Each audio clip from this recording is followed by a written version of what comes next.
There were a lot of sports games on the NES. Most were not so great. But that's not to say there weren't some absolute bangers. Punch-Out!, Blades of Steel, Super Dodgeball, these are all considered classics, among others that continue to stand the test of time. But for a while there, the options for American football games were pretty limited. We had a few options, some of which were okay, but most were a little more arcade style and weren't really focused on being a simulation of the game, at least within the limitations of the hardware. At the time, in the late 80s and early 90s, the NFL was starting to pull away from the competition in popularity. It was becoming clear America's new favorite pastime was football. The sport deserved better representation in video games. And then, it happened. A Goliath entered the scene and redefined what sports games could be on arcade and console. Tecmo Bowl. This became the new standard. Nothing that came before was this complete, this well executed, this fun. And yet, there was still something missing. Tecmo was only able to secure a license from the NFLPA, the Players Association, but not the league itself. Sure, the game used some real player names, but only 12 teams were represented, and were done so in a way that's best described as generic. Listen, it's simply more fun to play as the Dallas Cowboys than it is to play as Dallas, with colors that don't quite match and some bizarre abstract logo. The NFL license went to a game from LJN, creatively titled NFL, which is like Tecmo Bowl, but slow. But in 1991, Tecmo remedied this and secured both the NFL and NFLPA licenses, meaning for the first time players could play as their favorite players and teams, as opposed to one or the other. Tecmo took everything that was unique and revolutionary about Tecmo Bowl, packed it into a much tighter, expansive, and complete sports game package, the legendary Tecmo Super Bowl. Not only did this incredible sequel add all 28 NFL teams and rosters, but the playbooks were doubled and customizable, and the game tracked stats, which at the time added a new wrinkle to the sports simulation experience. Check out this intro, title sequence, and its music. This brings back so many memories of playing entire seasons of this game back to back, spending long winter days playing this with my brother. I mean, if this isn't one of the best NES intro sequences, then I don't know what is.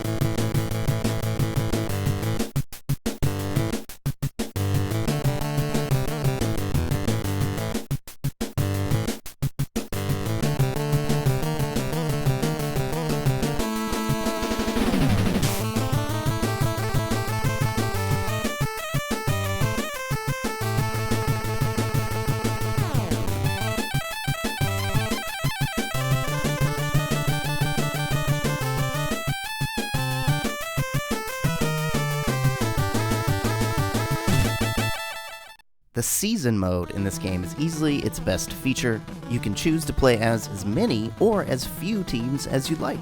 You could play every game of an entire season, or none, and just simulate the action. We played so many seasons of this game growing up that we got to the point where we'd just choose teams and let the game simulate the whole thing just to see who'd win. I mean, we were like pure degenerates, truly obsessed. I'm absolutely certain this game lands in the top 3 minutes logged on the NES. Man, honestly, I wish I knew that stat, just how much time I put into that magic, amazing little gray box. Handsome Tom's Useless Knowledge! Did you know that 3 players didn't lend their name, image, and likeliness to the game?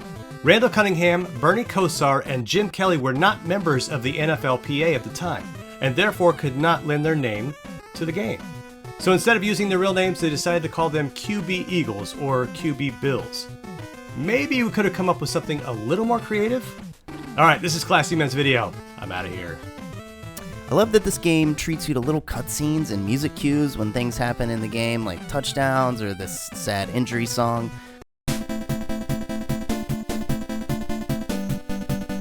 Or in season mode, when the teams clinch playoff berths or secure the record for most sacks, stuff like that.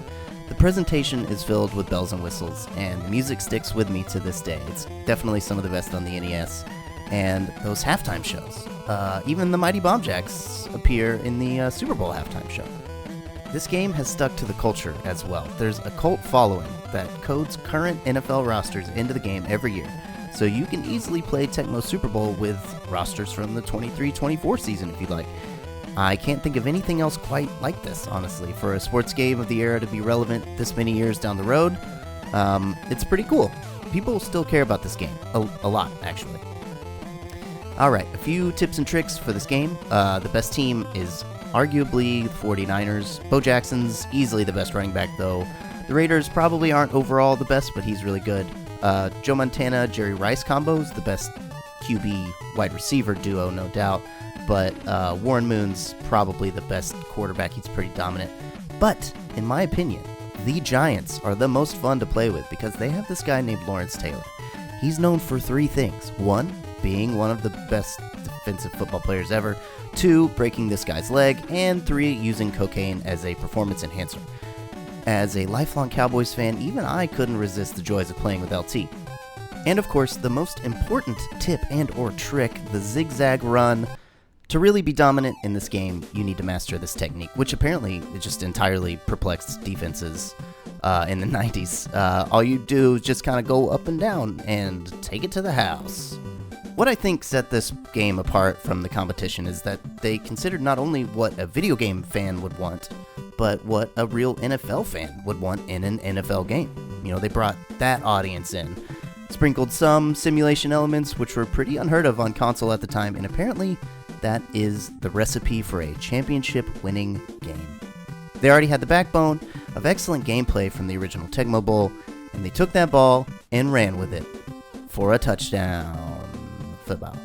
It's definitely showing its age a bit, most notably in the constant flicker, and I don't mean flea flicker, but regardless, this one is an all-timer, no doubt, and it deserves its flowers for being one of the most influential sports games of all time.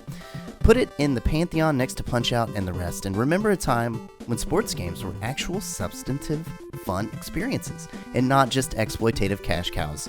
Looking at you, 2K.